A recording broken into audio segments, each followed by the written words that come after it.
Breaking right now, the federal showdown in Chicago is intensifying with new developments just today. Homeland Security Secretary Kristi Noem announced a major expansion of ICE operations in Chicago, backed up by plans to use the Naval Station Great Lakes to support federal logistics. In response, Mayor Brandon Johnson officially banned Chicago police from working with any federal troops or agents, signing a dramatic executive order demanding full separation. Meanwhile, Governor Pritzker slammed the potential troop deployment as an unconstitutional invasion. This isn't just law enforcement, it's a constitutional crisis playing out in America's third-largest city. Today, we'll break down what's happening, why it matters, and what it means for the future of federal versus local power.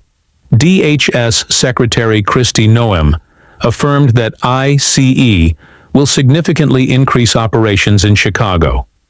The administration is planning a broader surge in immigration enforcement. They've also requested access to Naval Station Great Lakes, a critical U.S. Navy base just outside the city, for use as a staging and housing site for federal personnel.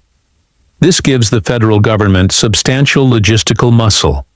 Noem defended the strategy, saying these decisions are based on safety, not politics, and apply to cities across the country, not just Chicago. Chicago refused to be a passive target. Mayor Brandon Johnson signed a sweeping executive order. No cooperation. City police must remain clearly identified, use body cameras, and refuse any joint enforcement actions with federal troops or agents. He launched a public resistance campaign, even instructing residents on how to stand up for their rights if federal forces arrive. Illinois Governor JB Pritzker backed him, calling a military deployment an invasion, emphasizing that local officials were never consulted, and that this action could be politically motivated to undermine the 2026 elections. The legal battleground lies in federalism and civil-military boundaries.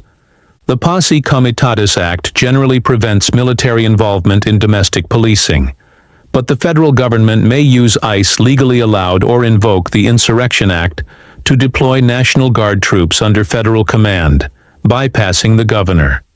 Cities like D.C. and L.A. have already faced troop deployments, but those had varying legal frameworks. Chicago's outright refusal and legal pushback threatens to land this in the courts quickly. Politics are high drama here. Mayor Johnson frames his resistance as defending democratic norms. Governor Pritzker suggests Trump might not just be sending troops, he may be trying to disrupt or delay elections. The White House called the mayor's move a publicity stunt, saying those ignoring crime are playing politics instead of keeping residents safe. Critics warn, this could be a national precedent where federal power overwhelms locally elected leaders under the guise of public safety. Chicago isn't alone.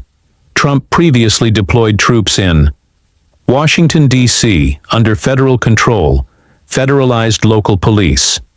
Los Angeles, sending National Guard and Marines despite state opposition. These set a pattern. Democratic-led cities are targeted for federal crackdowns framed as law and order responses. Legal scholars call some current justifications flimsy, borrowing from authoritarian playbooks. Here's what we might see next. ICE and possibly military presence, backed by the Great Lakes logistical hub. Legal battles filed by city and state to block deployments. Public protests and organizing Chicago already launching resistance messaging. Watch for federal officials in other cities too. New York, Baltimore, Oakland may be next. If courts allow federal deployment without consent, it could fundamentally reshape U.S. governance, making federal overrides into local issues routine. To summarize, federal strategy: ICE expansion supported by military infrastructure. City pushback, executive order, legal preparation, public resistance. National stakes, power balance between federal authority and local democracy. Now it's your turn. Is this about protecting cities or neutering local governance? Will Chicago maintain its autonomy, or become ground zero for U.S. military and civics? Share your thoughts in the comments. Hit like if this helped you understand today's crisis unfolding. Subscribe to White Alert for real-time updates on this and every major moment. Turn on notifications. It is not just news. It's democracy in action.